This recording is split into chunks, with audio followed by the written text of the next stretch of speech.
Hello friends, welcome to Nitish family. ரொம்ப நாள் ஆச்சுங்க நான் லாங்காக ஒரு விளாக் போட்டு.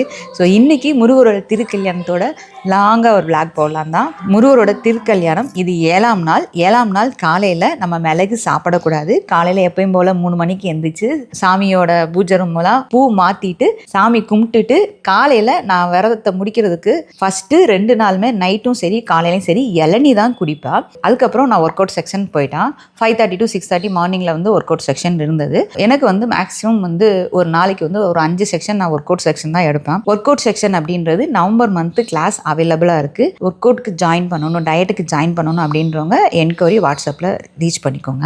வெயிட் லாஸ் பண்ணணும், வெயிட் கெயின் பண்ணணும் அப்படின்னா நீங்கள் வாட்ஸ்அப் நம்பருக்கு ரீச் பண்ணிக்கோங்க. ஸோ என்னோட மார்னிங் பேட்ச் முடிச்சுட்டு அதுக்கப்புறம் இன்றைக்கி நான் கிளாஸ்க்கு லீவ் விட்டுருந்தேன். ஏன்னா முருகருக்கு திருக்கல்யாணம் ரொம்ப சந்தோஷமாக இருக்கு. அதனால் நம்ம வீட்டில் ஒரு கல்யாணம் அப்படின்னா எப்படி ஒரு சந்தோஷம் இருக்குமோ அதே மாதிரி தான் எனக்குமேவும். ஸோ எங்கள் வீட்டில் எல்லாத்தையும் கூப்பிட்டு சாப்பாடு போடணும்னு எனக்கு ஒரு ஆசை. அதனால தட்டப்புடலாம் ரெடி ஆகிட்டான். எப்பயுமே நான் கல்யாணத்துக்கு அப்படின்னு இல்லை, சாமிக்கு ஒரு விரதம் வரும் அப்படின்னா நாங்கள் தண்ணி பாத்திரம் தான் மேக்ஸிமம். நான் நிறையா தண்ணி பாத்திரம் வச்சுருக்கேன். நான்வெஜ் சமைக்காத பாத்திரங்கள் அப்படின்றது அது தனியாக தான் வச்சுருப்பேன். இதுக்கு மட்டும்தான் யூஸ் பண்ணேன். எல்லாமே பரணியில் வச்சுருப்பேன். எடுத்து எல்லாம் க்ளீன் பண்ணி அதே மாதிரி நான் புதுசாக ஒரு பாத்திரம் வாங்குறேன் அப்படின்னா ஃபஸ்ட் இதுக்கு யூஸ் பண்ணிவிட்டு அதுக்கப்புறம் தான் கிச்சனுக்கு யூஸ் பண்ண வைப்பேன். இந்த வட்டம் நான் 2 குக்கர் வாங்கியிருந்தேன். 3 லிட்டர் பேன் ஒன்று, 1.5 லிட்டர் வந்து சின்ன குக்கர் ஒன்று வாங்கியிருந்தேன். ஆனந்தால தான் வாங்கியிருந்தான். ஸோ அதுவும் இன்றைக்கி யூஸ் பண்ணிக்கலாம் அப்படின்ட்டு தான் ஒரு கூட்டு சாதம் மாதிரி அதில் வச்சிடலாம். எல்லா காயும் கொஞ்சமாக ரைஸு. அந்த ரைஸ் வந்து நான் அன்னலட்சுமிக்கு வச்சிருந்த ரைஸு தான். அந்த ரைஸும் பாசிப்பருப்பு போட்டு எல்லா காயும் போட்டு குக்கரில் வந்து வச்சுட்டேன். மெயினாக தண்டு விரதம் அப்படின்றது ஏன் சொல்கிறாங்க அப்படின்னா 6 நாள் தண்ணி மட்டும் குடிப்போம், மிளகு எடுத்துக்குவோம். கேஸ்ட்ரிக் ஃபார்ம் ஆகாமல் இருக்கிறதுக்காக தான் அந்த மிளகு எடுத்துக்கிறோம். மிளகோட காரத்தன்மை குடலில் வந்து கேஸ்ட்ரிக் ஃபார்ம் ஆகாது. 2வது 6 நாளும் நம்ம தண்ணி மட்டும் குடிக்கும் போதும் நம்ம பித்தப்பையும் சரி கிட்னியும் சரி எந்த விதமான பாதிப்பும் ஆகாமல் அந்த புண்ணாகாமல் சைட் எஃபெக்ட் எதுவும் வராமல் இருக்கிறதுக்காக தான் தண்டு பச்சையாக எடுக்கிறது. பொதுவாகவே பித்தப்பையிலையோ கிட்னிலையோ கல் இருந்தால் வாழைத்தண்டு வந்து பச்சையாக அரைச்சி காலையில் குடிக்க சொல்லுவாங்க. இல்லைன்னா வேக வச்சு வடிகட்டி கூட குடிச்சிக்கலாம். வாரத்தில் 3 நாள் குடிச்சு பார்த்தா அது நல்ல ரிசல்ட் கிடைக்கும். ட்ரை பண்ணி பாருங்க. ஸோ அதே மாதிரி தான் உளுந்தும் நம்மளோட உணவு குழாய் புண்ணாக்காமல் பாதுகாக்கிறது தான் நம்மளோட போன் ஸ்ட்ரென்த்துக்கும். வாழைத்தண்டு தான் எடுத்திருக்கேன் நான். உளுந்து, அதுக்கப்புறம் பழம் வந்து நம்ம எல்லா பழமும் எடுத்துக்கலாம். ஆனால் பயங்கர ஹீட் ஆகிற மாதிரி அன்னாச்சி பழம், பப்பாளி பழம் அந்த பழங்கள் எடுக்க வேண்டாம். நான் வந்து திராட்சை எடுத்திருக்கேன், செவ்வாழை, வாழைப்பழம், மாதுளம்பழம், ஆப்பிள், அதுக்கப்புறம் கொய்யாப்பழம், வெண்பூசணி குடல் புண்ணை நல்லா ஆற்றும். அதனால வெண்பூசணி எடுத்திருக்கேன். தயிர் கொஞ்சம் புளிக்காத தயிராக எடுத்துக்கலாம். சாமி பிரசாதம், முதல் பிரசாதம், தண்டு பிரசாதம். ஸோ இன்றைக்கி படையல் அப்படின்றது செவ்வாழை, வாழைப்பழம், பீன்ஸ், கேரட், முட்டைக்கோஸ் பொரியல், உருளைக்கிழங்கு கூட்டு, உளுந்த வடை, பட்டாணி பருப்பு வடை, அவரைக்காய் பொரியல், பாசி பருப்பு, வெல்லம் போட்டு பாயாசம், அப்பளம், எல்லா காயும் போட்டு சாதம், சாம்பார் சாதம் மாதிரி. அதுக்கப்புறம் சாதம், வெறும் சாதம், பருப்பு, சாம்பார், தண்டு விரதத்துக்குரிய பொருட்கள். 6 நாளும் நான் கட்டி இந்த சாரீ வந்து அழகாக இருக்குது. எங்கே வாங்கினீங்க எல்லாம் கேட்டீங்க. எல்லாமே வந்து 20 வருஷத்துக்கு முன்னாடி நான் காலேஜ் படிக்கும்போது ஸ்கூலில் வேலை பார்க்கும்போது 17 வருஷத்துக்கு முன்னாடி வாங்கினது. ப்ளவுஸ் ஃபுல்லாமே எங்கள் அம்மா தான் எனக்கு தச்சு கொடுப்பாங்க. நல்லபடியாக சமையல் அப்படின்றது முடிச்சுட்டு சாமிக்கு படையல் வச்சுட்டு சாப்பிடும் போது மணி வந்து சாப்பாடு அப்படின்றது என்னால் நிறையா சாப்பிட முடியல. கம்மியாக தான் நான் சாப்பிட்டேன். ஓரளவுக்கு சாப்பிட்டேன். அந்த மத்தியானம் ஒரு படையல் சாப்பாடு சாப்பிட்டா தான். அதுக்கப்புறம் நான் வேறு எதுவும் சாப்பிட்டுக்கல. ஹெவியாக ஆயிடுச்சு. அதனால நம்ம ரொம்ப சாப்பிட முடியாது. 6 நாள் சாப்பிடாம இருந்திருக்கோம் இல்லையா, அதனால ஹெவியாக சாப்பிடக்கூடாது. கொஞ்சமாக சாப்பிடணும். நான் நிறைய காய் சாப்பிட்டேன். கொஞ்சமாக சோறு, பருப்பு ஊற்றி, அதுக்கப்புறம் ரசம் மெயினாக 1 கிளாஸ் சாப்பிட்டேன். அதுக்கப்புறம் பாசிப்பருப்பு பாயாசமும் 1 கிளாஸ் சாப்பிட்டேன். சாயந்தரம் 6 மணிக்கு மேலே கிளம்பியாச்சு. இன்னைக்கு இதாங்க என்னோட சாரீ. காப்பி கலரும் ராமர் பச்சை பார்டரு. ராமர் பச்சை கலரில் வீடியோவில் தெரியுதான்னு எனக்கு தெரியல. எனக்கு ரொம்ப பிடிச்சிருந்தது. முருகர் பக்தர் அனைவருமே பச்சை கலரில் போடுவாங்க. அதனால எப்பயுமே சாரீ எடுக்கும்போது ஒரு பச்சை கலர் ரிலேட்டடாக தான் நான் எடுப்பேன். ஸோ ஒன்று பார்டர்லையா லைட்டாக பச்சை கலர் இருந்துடணும் அப்படின்ட்டு தான் இந்த சாரீ எடுத்தேன் நான்.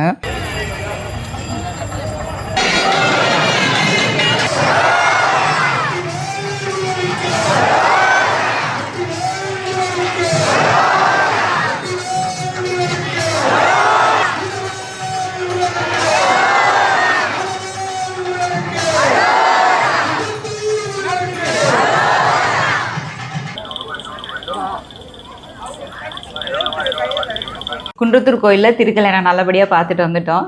மணி கரெக்டாக வந்து 9:30 ஆகுது. 3 மணி நேரம் நின்று பார்த்துட்டு வந்தோம். ஆனால் சந்தோஷம் என்னென்னா சாமி கல்யாணம் பார்ப்போமா அப்படின்னு நினைச்சோம். ஆனால் கரெக்டாக தீபாதாரணை தாலி அந்த ஏற்றி காமிக்கிறது எல்லாமே பார்த்துட்டோம். போன வருஷம் அதே மாதிரி தான். எங்கே நின்னா என்னங்க சந்தோஷமாக பார்த்தாச்சு. பிரசாதமும் சாப்பிட்டு வந்தாச்சு. ரொம்ப சந்தோஷமாக இருக்குது எனக்கு வந்து. அதே நேரத்தில் இந்த 6 நாள் சஷ்டி விரதத்தப்போ நான் ரொம்ப நாள் வீடியோ போடலை கண்டினியூவாக, என்னால் போடவும் முடியல கிளாஸ் இருக்கும்போது. இந்த 6 நாள் நான் ரொம்ப சந்தோஷமாக இருந்தேன், ரொம்ப ஹாப்பியாக இருந்தேன். நான் விரதம் இருக்கிறது மட்டும் எனக்கு வந்து ஹாப்பினஸ் கொடுக்கல. மெயின் ரொம்ப சந்தோஷம் என்ன அப்படின்னா உங்களோட பாசிட்டிவ் ரிப்ளை தான். ரெண்டாவது விஷயம், எனக்கு மட்டும் பாசிட்டிவ் ரிப்ளை வந்து கொடுக்கல, ஒவ்வொருத்தரோட கொஸ்டின்ஸுக்கும் எல்லாருமே ரிப்ளை பண்ணியிருந்தாங்க. மற்றவங்க போடுற வீடியோல போய் அப்படி ரிப்ளை பண்ணுவாங்களான்னு எனக்கு தெரியல, நான் இது வரைக்கும் பார்த்தது இல்லை. பட் ஆனால் எனக்கு அது ரொம்ப சந்தோஷமா இருந்தது. ஒருத்தவங்க மனசு வருத்தமா ஒரு கொஸ்டின் கேட்டிருந்தாலோ இல்லை மனசு வருத்தமா அவங்களோட வேண்டுதலை போட்டிருந்தாலோ கண்டிப்பா நடக்கும் அப்படின்னு ஒரு பாசிட்டிவா ரிப்ளை கொடுத்திருந்தது வந்து எனக்கு இந்த வட்டம் வந்து ரொம்ப சந்தோஷமா இருந்தது. ஒருத்தர் பண்ணாங்க அப்படின்னு இல்லை, நான் முடிஞ்ச அளவு ரிப்ளை பண்ணியிருந்தேன். மற்ற 50% வந்து சப்ஸ்கிரைபர் தான் ரிப்ளை பண்ணியிருக்காங்க. அது ரொம்ப சந்தோஷமா இருந்தது. ஒருத்தருக்கு ஒருத்தர் ஒத்தாசையா ஒரு விஷயத்தை நம்ம பண்ணும்போது தான் அதுதாங்க உண்மையான சக்சஸ். எப்பயுமே நான் முருகர் திருக்கல்யாணத்துக்கு மற்ற விசேஷத்துக்கு புதுசு எடுக்கிறேன்னா இல்லையா, முருகரோட திருக்கல்யாணத்துக்கு நான் பட்டு சாரி எடுத்தேன். ஸோ இது வந்து ராஜ்மஹாலில் தான் எடுத்தது. அதே மாதிரி எனக்கு குழந்தை இல்லை, நான் வந்து சஷ்டி விரதம் இருக்கேன், தயவுசெய்து அந்த வார்த்தை நம்மளுக்கு வேண்டாம். எனக்கு கிட்ட இல்லை அப்படின்றத எப்பயுமே நினைக்காதீங்க. நான் இந்த அளவுக்கு கஷ்டப்பட்டு வந்தேன் அப்படின்னா ஒரு விஷயம் என்ன அப்படின்னா, எனக்கு ஒரு பிரச்சனை அப்படின்னா எனக்கு அதை சரி பண்ணுறதுக்குரிய வழியை கொடுங்களேன், அதுக்கு கூடிய மன தைரியத்தை கொடுங்க அப்படின்னு தான் நான் வேணும்னு தானே.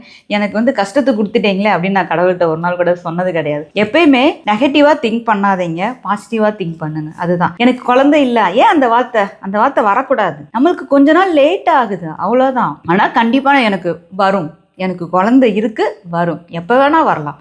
அதை சந்தோஷமாக ஏற்றுக்கோங்க, கண்டிப்பாக வரும். எப்பயுமே வருஷம் வந்து எனக்கு குழந்தை உண்டாயிடுச்சு அப்படின்னு எல்லாரும் கமெண்ட் பண்ணும்போது நான் ரொம்ப சந்தோஷப்பட்டுக்குவேன். மனசு வருத்தமாக போட்ட மெசேஜுக்கு எல்லாருமே பாசிட்டிவாக ரிப்ளை பண்ணாங்க. என்னால் விரதம் இருக்க முடியலக்கா, ஒரு மாதிரி கிருகிருன்னு தள்ளுது, வாமிட் வருதுன்னா கண்டிப்பாக முருகர் அருள் இருப்பாரு, நீங்கள் சாப்பிடுங்க, அது தப்பாக நினைக்காதீங்க. எனக்கு பீரியட்ஸ் வந்துச்சு, நான் என்ன பண்ணட்டும், நான் விரதம் இருக்கட்டுமா, அதுக்கும் ஒரு ரிப்ளை. நெகட்டிவாக யாரும் சொல்லலை, எல்லாம் பாசிட்டிவாக ஒரு மோட்டிவேஷனாக கொண்டு போகும்போது ரொம்ப நல்லா இருந்தது. 6 நாள் ரொம்ப சந்தோஷமா இருந்தது.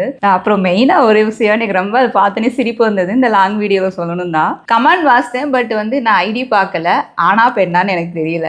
என்ன அப்படின்னா, நான் முருகர்கிட்ட வேண்டியிருக்கேன் என்னோட லவ் வந்து சக்ஸஸ் ஆகணும் அப்படின்ட்டு. உங்களோட அன்பு, உங்களோட காதல் உண்மையானதா இருந்தா கண்டிப்பா உங்க காதலை அவங்க ஏத்துக்குவாங்க. எத்தனை வருஷம் ஆனாலும் நீங்க வெயிட் பண்ணி உங்களோட உண்மையான அன்பை அவங்களுக்கு சொல்லுங்க, கண்டிப்பா உங்களுக்கு சக்ஸஸ் நடக்குங்க. அதே மாதிரி இந்த வட்டம் வந்து நிறைய பேர் வந்து மிளகு விரதம் இருக்கும்போது 2வது நாள் 3ஆம் நாளே ஓவர் வாமிட்டிங் வருது அப்படின்றீங்க. ரீசன் என்ன அப்படின்னா, குடல் அப்படின்றது நீங்கள் குக்கிங் ஃபுட்டு சாப்பிட்டு அதோட எக்ஸ்பேண்ட் ஃபார்ம் அப்படின்றது கொஞ்சம் பெருசாக இருக்கும்.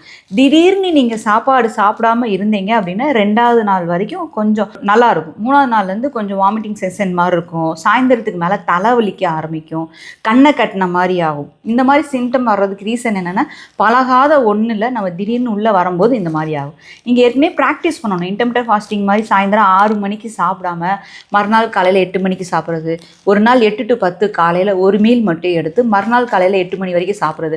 அந்த மாதிரி அப்பப்போ நீங்கள் விரத முறைகளை ஃபாலோ பண்ணீங்க அப்படின்னா கண்டிப்பாக நீங்கள் 6 நாளுமே விரதம் இருக்கலாம். மிளகு விரதம் ஸ்டார்ட் பண்ணுறதுக்கு ஒரு 48 நாள்லேருந்தே கொஞ்சம் நீங்கள் நான்வெஜ்ஜை அவாய்ட் பண்ணிக்கலாம். இல்லை அட்லீஸ்ட் லாஸ்ட் 1 வீக்காக நான்வெஜ்ஜை அவாய்ட் பண்ணிவிட்டு உணவு முறைகளை கொஞ்சம் கொஞ்சமாக குறைச்சிட்டு சாயந்தரம் 6 மணிக்கு மேலே கொஞ்சம் சாப்பிட்றத அவாய்ட் பண்ணிவிட்டு அதெல்லாம் நீங்கள் ப்ராக்டிஸ் பண்ணால் கண்டிப்பாக 6 நாள் சக்ஸஸ் பார்த்துக்கலாம். உடம்புக்கு சேரலை, டேப்லெட் எடுக்கிறீங்க அப்படின்னா மிளகு விரதம் இருக்காதீங்க, அது ரொம்ப கஷ்டம் உண்மையாக சொல்ல போனால். நான் இருக்கேன் அப்படின்னா நான் வாரத்தில் ஒரு நாள் 24 hours ஃபாஸ்டிங் இருப்பேன், இல்லை 2 வாரத்துக்கு கூட 36 hours ஃபாஸ்டிங் இருப்பேன். எப்போயுமே அந்த விரத முறையை நான் கடைபிடிச்சிட்டு தான் இருக்கேன். ஸோ அது எனக்கு வந்து ஈஸியாக இருக்குது. அதனால நான் ரெகுலர் ஆக்டிவிட்டி பண்ணுறதும் சரி, எக்ஸசைஸ் பண்ணுறதும் சரி கண்டினியூவாக பண்ணிக்கிட்டே இருக்கேன். ரீசன் வந்து என்ன அப்படின்னா ப்ராக்டிஸ், கண்டினியூட்டி, அதை விடாமல் பண்ணிக்கிட்டு இருக்க தான். இந்த ரெண்டுமே நம்ம பண்ணணும், அப்படின்னா தான் நம்ம எதுலேயுமே சக்ஸஸ் பார்க்க முடியும். இன்னொன்று தைரியமாகவும் இருக்கணும். Think positive, be happy. Thank you so much.